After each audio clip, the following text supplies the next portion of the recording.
बड़ी खबर आपको बता दें, न्यूज 11 भारत की खबर पर झारखंड हाईकोर्ट ने संज्ञान लिया है।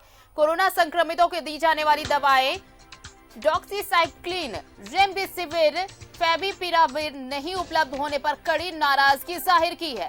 Chief justice doctor Ravi Ranjan और जस्टिस एसएन प्रसाद की अदालत ने कड़ी नाराजगी जाहिर की। अदालत ने 30,000 में रेमडेसिविर इंजेक्शन बेचे जाने की खबर पर कहा, ड्रग्स कंट्रोलर और ड्रग्स इंस्पेक्टर अपने दायित्वों का निर्वहन नहीं कर रहे। अदालत ने मौखिक रूप से कहा, अदालत किसी भी कीमत पर कालाबाजारी बर्दाश्त नहीं करेगी।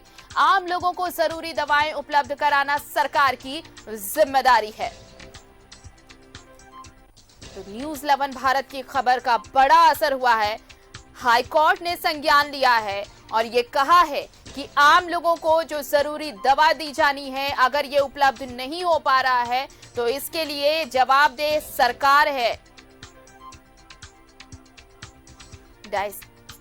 डॉक्सीसाइक्लिन, रेमडेसिविर जैसी दवाएं जिनकी कालाबाजारी की खबरें आ रही थी, हमने ऑपरेशन रेमडेसिविर भी चलाया था जिसमें आपने देखा था कि किस तरह से इसकी ब्लैक मार्केटिंग की जा रही थी और इस पर हाईकोर्ट ने संज्ञान लिया और उसके बाद देखिए कैसे फटकार लगाई है, नाराजगी जाहिर की है। अदालत ने कहा कि 30,000 में रेमडेसिविर इंजेक्शन कैसे बेचा जा रहा है, ड्रग्स कंट्रोलर और ड्रग्स इंस्पेक्टर कहां है, वो अपने दायित्वों का निर्वहन क्यों नहीं कर रहे। ये नाराजगी जताई है। अदालत ने मौखिक रूप से कहा है कि अदालत किसी भी कीमत पर कालाबाजारी बर्दाश्त नहीं करेगी। आम लोगों को जरूरी दवा उपलब्ध कैसे हो, ये सरकार की जिम्मेदारी है। न्यूज 11 भारत की खबर का बड़ा असर। हमने ऑपरेशन रेमडेसिविर दिखाया था कि कैसे कोरोना काल में जो ये संजीवनी की तरह, अगर हम कहें फिलहाल, हालांकि ना कोई इसका इलाज है ना अभी कोई दवाई है, लेकिन रेमडेसिविर ही जान बचाने में अगर कहें कामयाब हो रहा है अभी तो ये इंजेक्शन। लेकिन रेमडेसिविर को लेकर किस तरह से ब्लैक मार्केटिंग की जा रही है, हमने ऑपरेशन रेमडेसिविर में ये चीजें दिखाई थी, जिसके बाद देखिए अदालत ने इस पर संज्ञान लिया, हाईकोर्ट ने संज्ञान लिया और ये कहा है कि अगर एक रेमडेसिविर इंजेक्शन अगर 30,000 में बाजार में बेची जा रही है, इसका मतलब है कि ड्रग्स कंट्रोलर जो है वो सही से अपना काम नहीं कर रहे। आम लोगों को जरूरी दवा उपलब्ध कराना ये तो सरकार की जिम्मेदारी है। ये मौखिक रूप से है। न्यूज 11 भारत की खबर का बड़ा असर। डॉक्सीसाइक्लिन, रेमडेसिविर जैसी दवाएं उपलब्ध नहीं होने पर यह नाराजगी जाहिर की है हाईकोर्ट ने।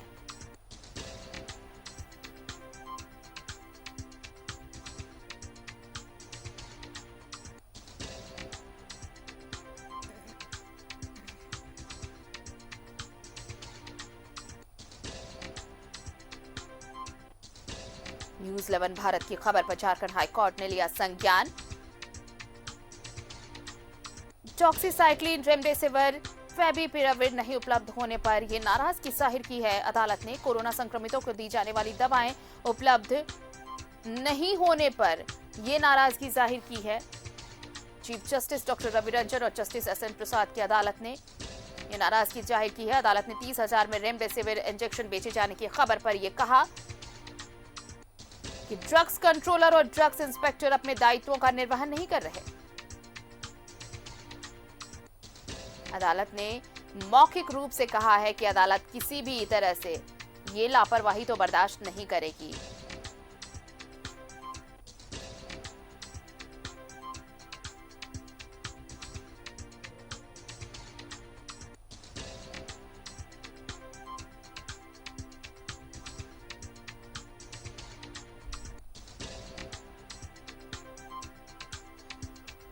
और इस वक्त हमारे साथ न्यूज रूम से संपादक अनूप सोनू जुड़ रहे हैं, सीधे उनका रुख कर लेते हैं।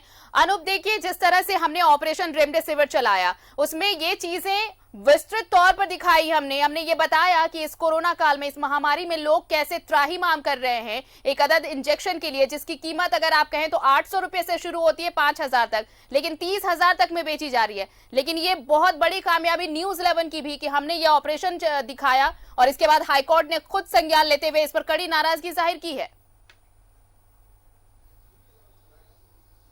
देखिए आरती, ये कामयाबी नहीं है, हमारी कामयाबी नहीं है। ये हमारी कामयाबी की शुरुआत हो सकती है, लेकिन ये कामयाबी नहीं हुई है। हम कामयाब तब होंगे जब रेमडेसिविर का जो ऑपरेशन हमने चलाया था, जिन वजहों से चलाया था, उन वजहों को जब संतुष्ट कर लिया जाएगा, उन सवालों को जब तक संतुष्ट नहीं किया जा सकता, तब तक इसे हम कामयाबी नहीं कह सकते। जरूरतमंदों तक आसानी से रेमडेसिविर पहुंचने लगे, तब इसे कहेंगे हम कि ये हमारी कामयाबी है, हमारी जो मेहनत थी। एक्चुअली क्या था, हमने ये ऑपरेशन क्यों चलाया? हमने ये ऑपरेशन किसी कारोबारी को तंग करने के लिए नहीं चलाया।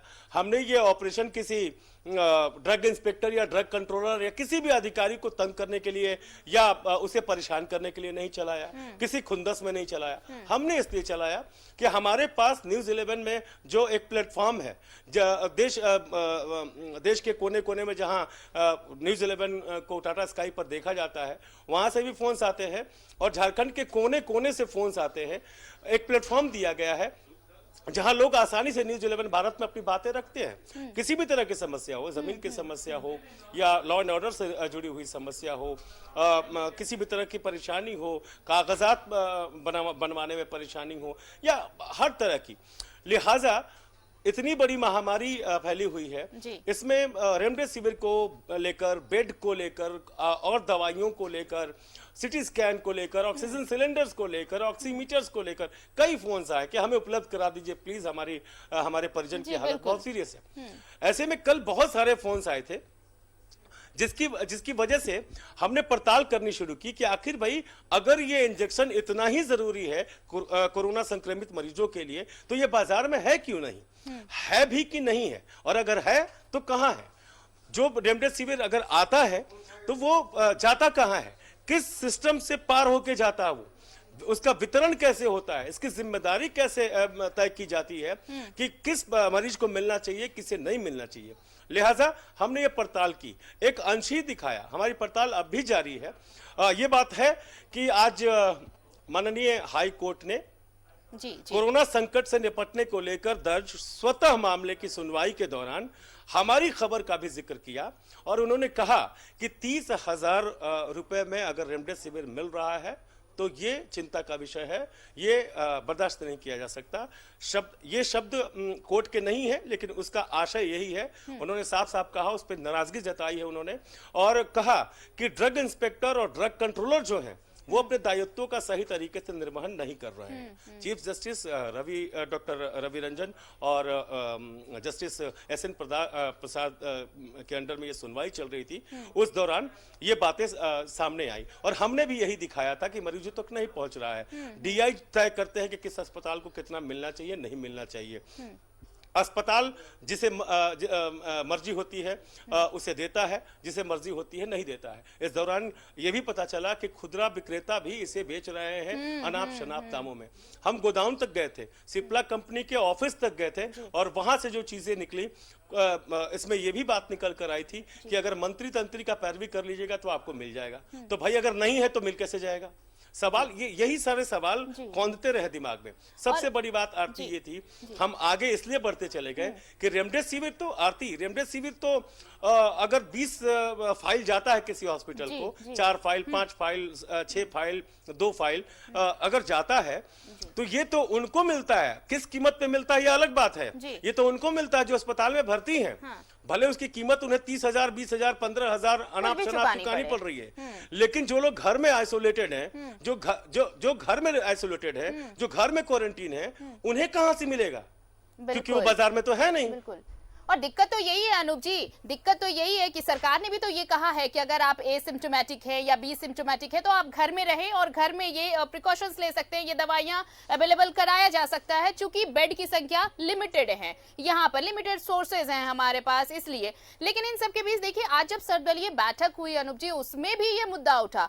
बाकायदा न्यूज़ 11 ने जो ये ऑपरेशन चलाया उसको लेकर रेमडेसिविर का मुद्दा उठाया, वित्त मंत्री ने भी उठाया और ये साफ तौर पर कहा कि जिस तरह से ब्लैक मार्केटिंग हो रही है, ऐसे में तो एक समस्या खड़ी हो जाएगी। जब लोग अदद बेड के लिए तरस रहे हैं, अगर उन्हें ये इंजेक्शन नहीं मिल पाएगा, ये दवाइयां नहीं मिल पाएंगी, तो फिर लोगों की जान बचानी मुश्किल होगी। ऑनरेबल हाईकोर्ट ने भी यही कहा कि कालाबाजारी किसी भी तरीके से बर्दाश्त तो नहीं की जाएगी। सर्वदलीय बैठक का आपने जिक्र किया, उसमें दीपक प्रकाश जो कि राज्यसभा सांसद है और प्रदेश अध्यक्ष है बीजेपी के, उन्होंने भी इस बात का जिक्र किया कि अगर रेमडेसिविर की कमी है तो उसके वितरण पर पैनी नजर रखनी चाहिए, उसकी सूची जारी होनी चाहिए। और डीए कैसे तय करेगा, ड्रग इंस्पेक्टर कैसे तय करेगा कि किसको कितना मिलना चाहिए, उसका मापदंड क्या है भाई। खुद जेएमएम के केंद्रीय महासचिव सुप्रियो भट्टाचार्य ने भी उन्होंने भी कहा कि इस तरह से रेमडेसिविर को लेकर जो बाजार में खेल हो रहा है वो अशोभनीय है, वो सभ्य समाज को शोभा नहीं देता। सबसे बड़ी बात कि इस मामले पर सीएम ने खुद बोलते हुए कहा कि रेमडेसिविर की कमी है, बिल्कुल कमी हो सकती है, जाहिर सी बात है ये, क्योंकि रेमडेसिविर को 2 या 3 कंपनियां ही बना रही हैं और पूरे देश भर में जिस तरीके से संक्रमण का प्रकोप, संक्रमण का कहर फैला हुआ है, इन तीनों कंपनियों के ही ऊपर लोड है, तो जाहिर सी बात है कि थोड़ी कमी स्टॉक की होगी। सवाल इसका नहीं है कि स्टॉक की कमी है, सवाल इसका है कि स्टॉक अगर है तो उसके साथ खेल क्यों हो रहा है। कम से कम प्रायोरिटी लेवल पर अगर मान लीजिए हमारे पास 100 रेमडेसिविर है तो वो 100 प्रायोरिटी लेवल के कौन से मरीज हैं, इसको कौन चुनेगा, जिन तक ये पहुंचे इसको कौन देखेगा। आपके पास पैसा है तो आपको मिल जाएगा, आपके पास पैसा नहीं है तो आपको नहीं मिलेगा, इसका तो साफ ये है। और अगर पैसा है तो वो पैसा शुरू से लेके आखिर तक कहीं ना कहीं वितरित हो रहा है, कहीं ना कहीं उसका खेल हो रहा है। देखिए जब ये ऑपरेशन, ये सारे सवालात है। सीएम ने खुद कहा, आरती मुझे कंप्लीट करने दीजिए। सीएम ने ये कहा कि इसकी कमी है, रेमडेसिविर के स्टॉक की कमी है।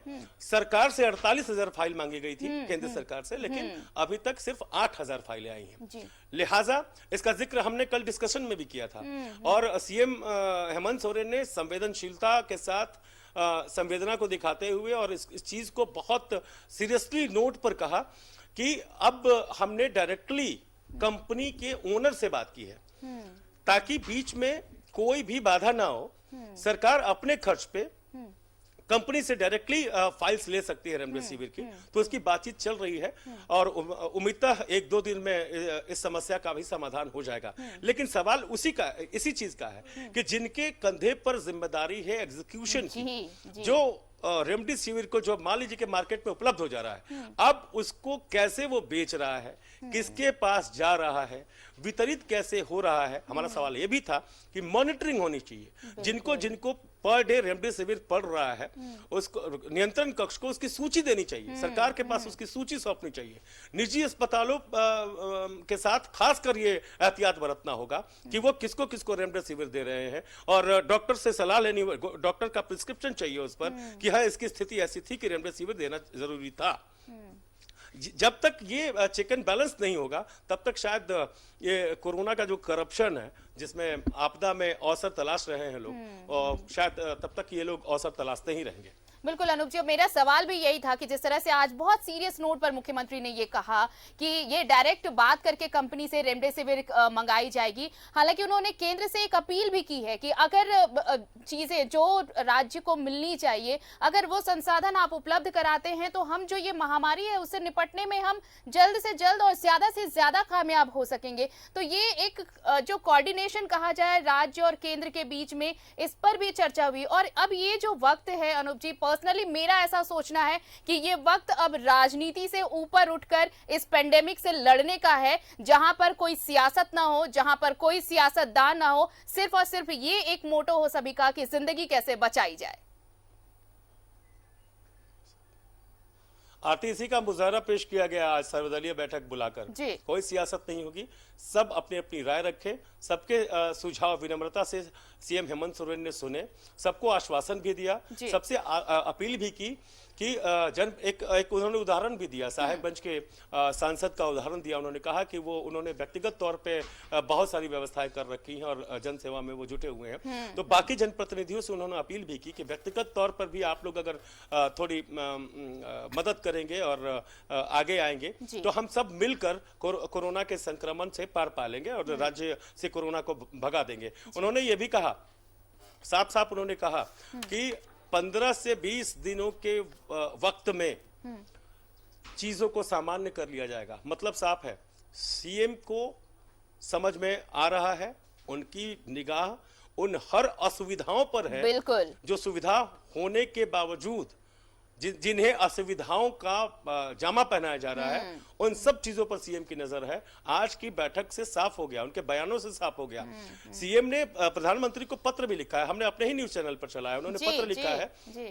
देखिए उनकी संवेदना देखिए, उनकी गंभीरता देखिए। उन्होंने कहा कि राज्य के अंदर जो भी मिलिट्री हॉस्पिटल्स हैं और राज्य के अंदर जो भी एफएमपीएस के